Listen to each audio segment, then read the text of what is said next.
সমস্যা? ওই যে সামনে দেখা যাচ্ছে একটা গাড়ি নষ্ট, জিজ্ঞাসা করি দেখি যে ওনার কি সমস্যা। আরে ভাই কি সমস্যা? তেল নাই?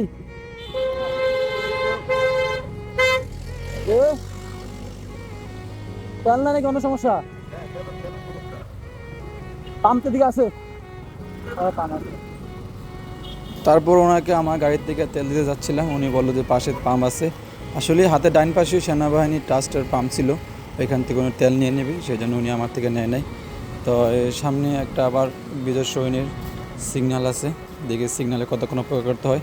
কারণ বর্তমানে তো বাংলাদেশের ডিজিটাল সিগন্যাল, সেটা পুলিশের হাতে কোনো নিয়ন্ত্রণ নাই, এটা হলো যে টাইম মেনটেন করে চলতে হয়।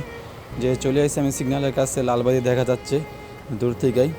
আশা করি দেখা যাচ্ছে তো মাত্র 4 সেকেন্ড বাকি আছে সিগন্যালের। থাক, ভাগ্যটা ভালো আজকে যে সিগন্যালটা বেশি পরে নাই, এখন এই সিগন্যাল ছুটে গেল।